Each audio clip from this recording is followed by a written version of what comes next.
Hey guys, what's up? It's Debbie, and I am back with more True Crimes of Criminal Minds. If you've never been to my channel before, welcome.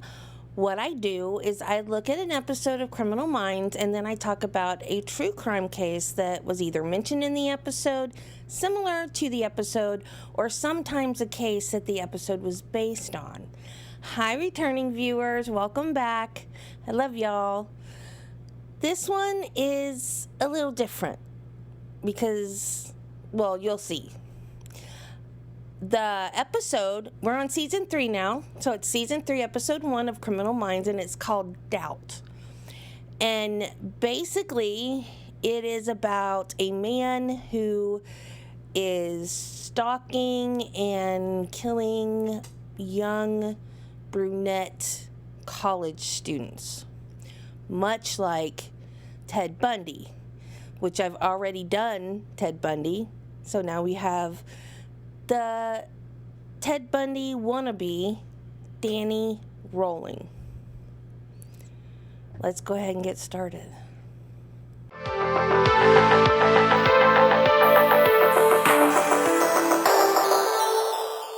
I love horror movies, and my favorite of all time is Scream. The first time I saw it, I thought it was the scariest movie I had ever seen. That beginning with Drew Barrymore was so terrifying. Just, oh my gosh. But I loved it. I loved the humor. I loved the poking fun at the horror movie tropes. It was just, it's a fun movie. But what I didn't know when I first watched it, that the inspiration for it was the Gainesville Ripper. And I didn't understand. I said, there's no way that can be true. Because the Gainesville Ripper, which I don't even like to say Ripper, the Gainesville murders are nothing like Scream. The only similar thing is that a small community got drenched with fear because of this man. Other than that, it's not the same at all. And how do I know that? Because I lived this one. Kevin Williamson wrote Scream, and he said it's about a serial killer in a small town. That's the only similarity. That's it. The actual plot of the movie has nothing, in no way, to do with any similarity to Danny Rolling. Some people aren't fascinated by true crime, and I still don't understand why I am. And the victims and their families are often very upset when they see documentaries and stuff. And I've never really understood that because we kind of need to know history in order to not repeat it, right?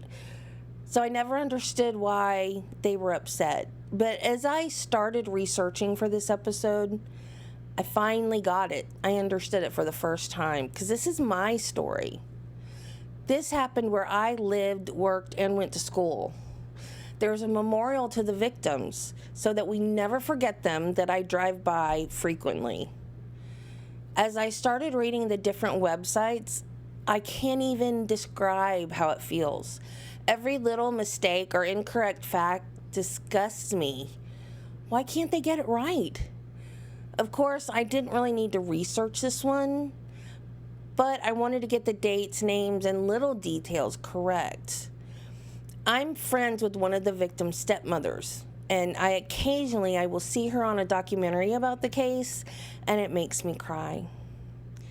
Bear with me as I get through this, please. It's hard, but I need to do this. R.I.P. Sonja, Christina, Christa, Tracy, and Manny. You are so missed by so many. Gainesville is a pretty little city located in north central Florida, about 2 hours to the west. you have the Gulf of Mexico. 2 hours to the east, you have the Atlantic Ocean. 2 hours north is the Georgia-Florida line, and Orlando is about 3.5 hours south. So I hope that kind of paints a picture of where we are. I have lived in Gainesville twice. Although Gainesville is a small city, I grew up out in the country, so I didn't like living there. I was really, really scared. Both times. The first time, I moved to Gainesville right before this happened. I now live about 45 minutes west of there, and I have to go there for restaurants, shopping, movies, doctors, because I live in such a small town, we don't have those things here. We have the University of Florida, Santa Fe College. That's where I went to college. And I got my Associates of Science in Nursing there. And there was also a Santa Fe student. This is one of the things that always angers me, and I don't know why it angers me. But when I watch documentaries about this and they don't mention my school, I feel insulted because there was someone killed from my school. We have Florida's National History Museum, and if you've ever watched Shark Week, you've probably seen the shark expert guy that's from the University of Florida. He's the one that does all the shark stuff in our museum. We even have like megalodon jaws. It's really cool. And we have the Phillips Performing Arts Center, where we get some traveling Broadway shows that come through. The university is home to the Florida Gators football team, and there are gator statues all over the city. Here's one of me with the statues in our Perkins restaurant. They play in the Ben Hill Griffin Stadium, affectionately called the Swamp, and it was rated one of the safest towns in the country before Danny Rolling showed up. I remember the exact moment that I found out we had a serial killer in Gainesville. I was at work at a retirement facility called The Village, not to be confused with the retirement community The Villages. That's more south, and it's a whole town of retired people. This was just like apartments, and there was an assisted living center on it, and that is where I worked. I was taking my patients' vitals, and it was on Good Morning America. I couldn't believe it. I freaked out. You know it's bad when the whole country knows about it. I spent most of the day reassuring the residents that they were in no danger. How do you tell scared people that they're not in a serial killer's demographic? However, the residents weren't, but I was. Just 21 years old, with shoulder-length brown hair, dark hazel eyes, 5'4", 145 pounds. I was terrified. Rolling would surveil his victims from the woods behind their apartment complexes. My apartment backed up to the woods. So here's my apartment, and I would park here, but my apartment was on the back side. So I had to park here and walk all the way around, and there were woods right there. So my apartment faced the woods. I quickly moved back home with my parents, who lived 20 minutes away. I remember one day when I worked over a few extra hours and I forgot to call my mom, and she was frantic. She nearly burst into tears when I came through the door. She was ready to call the cops to go look for me. And I honestly don't remember if I was in school that semester, but that period of time is kind of blurry for me because my mom died in October, and this happened in August. And she didn't live to see Danny Rolling caught and held accountable. He terrorized Gainesville with his 4-day killing spree, and Gainesville stayed afraid until he was caught. Danny Rolling was born in Shreveport, Louisiana on May 26, 1954. His parents were James and Claudia. By the time he was 11 years old, he was playing the guitar, writing music, and singing. His dad was abusive to both him and his mother. His mother would try and leave and then just end up going back. After she tried to take her own life, Danny started abusing alcohol and drugs. When he was 14 years old, he started peeping into neighbors' windows. He dropped out of high school but got his GED. He tried to get into the Navy but wasn't accepted, so he was able to go into the Air Force instead in 1972. He was honorably discharged after 2 years. He had a hard time getting and keeping jobs. For a while, he lived a normal life, getting married and having a daughter and regularly attending church. In 1977, his wife left him and filed for divorce because he threatened to kill her. Throughout the 70s, 80s, and 90s, he was arrested repeatedly for petty crimes as well as armed robberies in Louisiana, Mississippi, Georgia, and Alabama. He attempted to break out of prison several times, and when he wasn't incarcerated, he would be fired or quit his job. Shortly after his wife left, he essayed a woman that looked like his wife and killed another woman in a car crash. On November 4th, 1989, he walked into the Grissom household in Shreveport, where a father, daughter, and grandson were making dinner. The father, 55-year-old Tom Grissom, was on the back patio grilling burgers. 8-year-old Sean was in the living room watching TV, and Tom's daughter, Julie, who was 24 years old at the time, was upstairs in her room. Sean was her nephew and Tom's grandson. Danny Rolling walked into their home and killed Tom and Sean, then went upstairs to essay kill and mutilate Julie. In May of 1990, Danny shot his father twice. He survived, but lost an ear and an eye. Danny left and decided to go to Florida. He stole some identification papers and went under the name Michael Kennedy Jr. He first went to Sarasota, where I grew up, and broke into Janet Frankie's house on August 5th, 1990. He bound and essayed her but kept her alive. Then he made his way to Gainesville. He wanted to be a superstar like Ted Bundy. He would set up camp in wooded areas behind apartment complexes that housed students. He would sit in the woods with a tape recorder and make audio diaries and sing songs. On one tape, after finishing a song, he said, quote, "There's something I gotta go do," end quote. It's extremely creepy, and I'm sure that you can find it if you Google, but I've heard it too many times and I don't want to hear it again.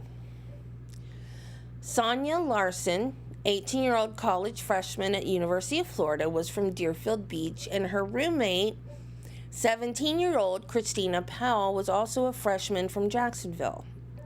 On August 24th, Rolling followed the girls home. He waited outside until they turned out the lights and fell asleep. Then he broke in and saw Christina asleep on the couch. He just stood over her with a knife before going upstairs to find Sonja. He duct taped her mouth and stabbed her with a K-bar while she was asleep, then went downstairs to Christina.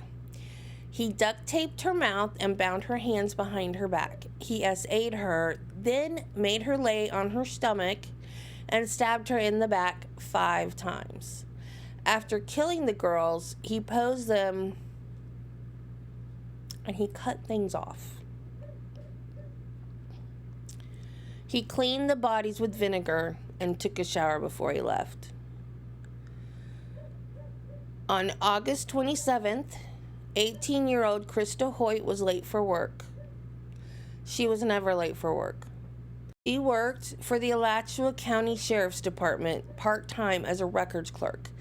She was an honors chemistry major at Santa Fe Community College, my college where I got my nursing degree. Now it's a 4-year college, and they've dropped the community from their name. It's just Santa Fe College now. So her coworkers waited for her to come to work, but it soon became apparent that she wasn't going to come in. She never missed work, and her coworkers started to worry. They called her apartment, and there was no answer. Then her parents and friends. No one had seen her since Saturday and had no idea where she was. So the sheriff's department set out to do a wellness check on one of their own. When they got there, they saw that the sliding glass door had been broken into. They found Christa naked and mutilated. Her body was posed as if it was looking at her own head. On the previous Saturday, the 24th, Rolling pried open her sliding glass door. She wasn't home, so he waited in her living room. When she came home at 11 a.m., he grabbed her and put her in a chokehold. He used duct tape on her mouth and bound her wrists behind her, essaying her and then stabbing her in the back. He left her there on the floor. I just found this out recently, and it really makes me mad. He left her there on the floor, but when he got back to his camp in the woods, he realized he had lost his wallet. He went back to her apartment, found his wallet, and then mutilated and decapitated her.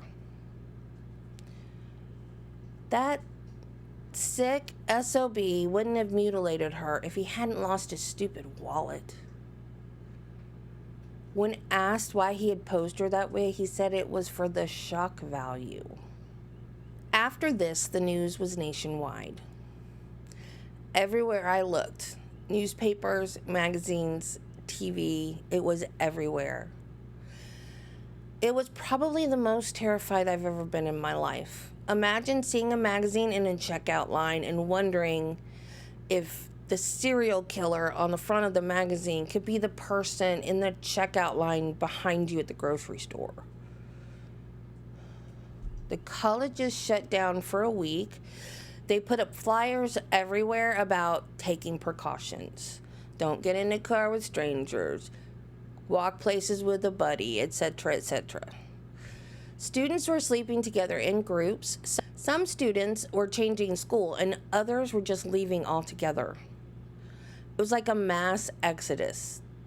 It is the emptiest I have ever seen Gainesville in August, because Gainesville in August is a madhouse because the colleges are starting back up, and everybody and their moms and relatives, they're all there. They're all in Walmart picking out cheap dorm furniture and stuff. It's insane. Students were arming themselves with baseball bats and pepper spray. On August 27th, the day that Christa's body was found, a bank in Gainesville was robbed. And that night, there would be two more victims. 23-year-old Manny Tabota from Carroll City and 23-year-old Tracy Powell from Miami. They were roommates, but they were just friends. Rolling used the same screwdriver to pry open their sliding glass door as he used at Christa's apartment. He went upstairs to Manny's room and stabbed and killed him. When Tracy heard the commotion, she went to Manny's room and saw Rolling. She ran back to her room and tried to barricade the door, but she wasn't fast enough. Rolling bound her with duct tape, essayed her, and then made her lie on her stomach and stabbed her in the back 3 times. He then washed and posed her body, but left Manny in bed where he was killed. And we had no idea that that was the last one. Had no idea. We also didn't know that they would end up arresting the wrong man while the suspect just carried on his merry way. Edward Lewis Humphrey, a UF student with a history of mental illness and substance abuse, had beat up his grandmother. She called the police and he was arrested. For some reason that I'm still not clear on, they thought they had found the Gainesville Ripper. He was strange, had scars on his face from a car accident, wasn't doing well in school, and was a loner. He was held in jail for 5 months, but was released because there was not enough evidence linking him to the crimes. Rolling was arrested in Ocala, about 40 miles south, on September 7th after robbing a Winn-Dixie grocery store. That was 10 days after Manny and Tracy were found. Crime Stoppers received a tip that there had been some murders in Shreveport that were eerily similar to the Gainesville murders.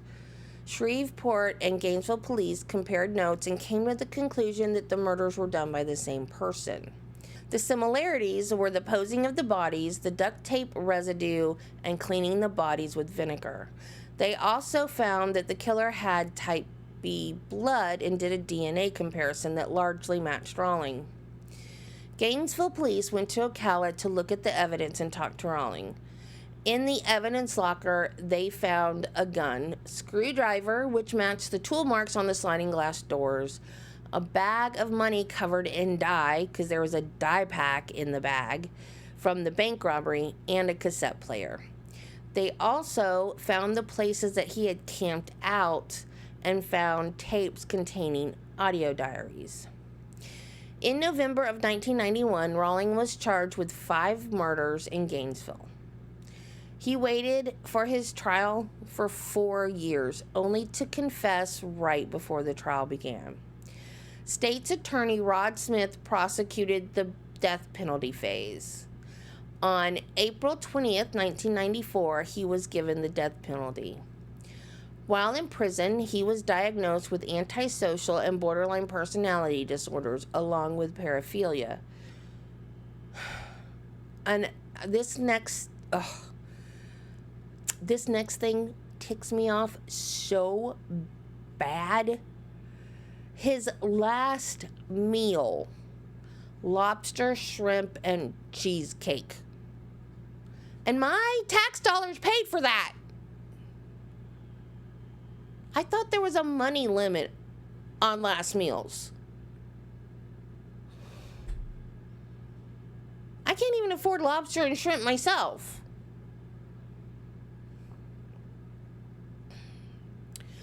Right before his execution, he wrote a note to his spiritual advisor confessing to the 1989 Shreveport triple homicide.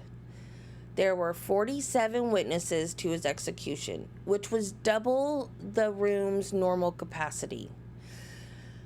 When asked for last words, he sang for 2 minutes, never apologizing for the hell he'd put everybody through. He sang, quote, "Thou art the Alpha and Omega, the beginning and the end.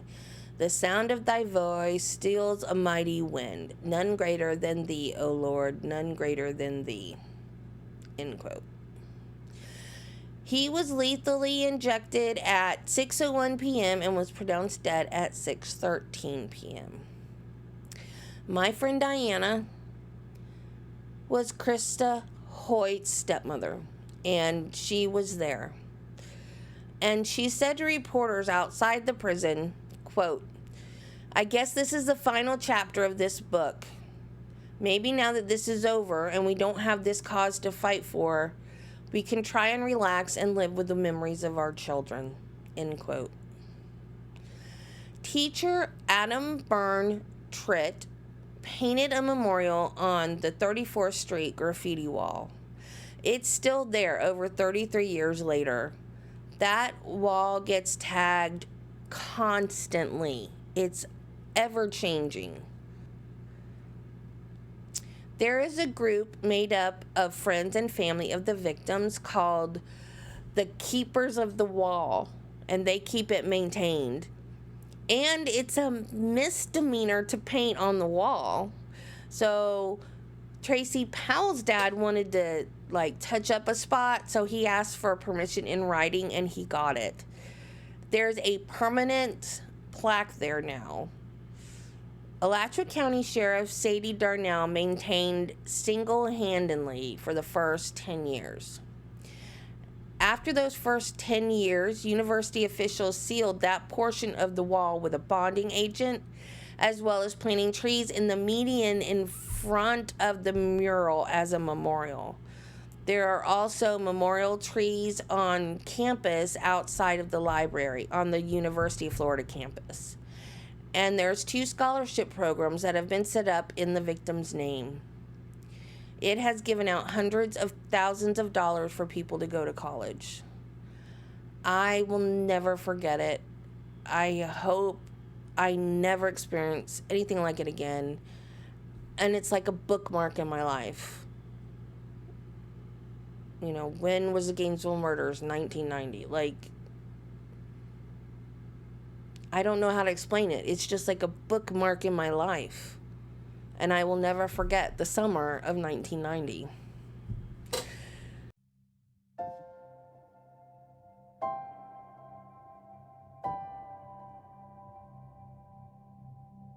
I'm a nurse. I work to save people's life. So wanting Rolling put to death was a struggle inside of me.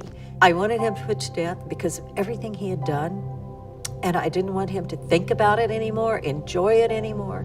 I needed to go to the execution of Danny Rolling to represent our family, to let him see that I'm sitting there looking at him at his last final moments, and to know that maybe I won this one, that he did not have that control over something, that he had lost control.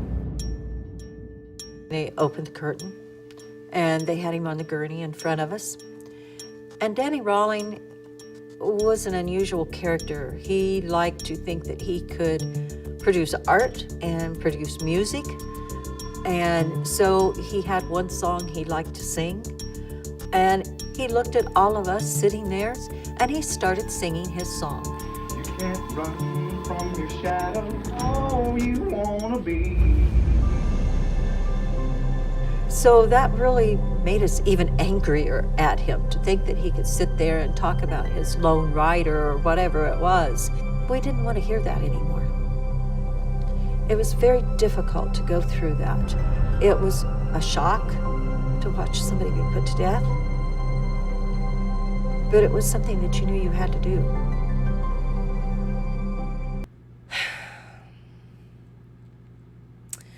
Thanks for listening, guys. This one was a little different. Thanks for letting me tell it from my perspective. And remember, be kind to people, love your family, and Jesus loves you. And I will see you next time. Bye.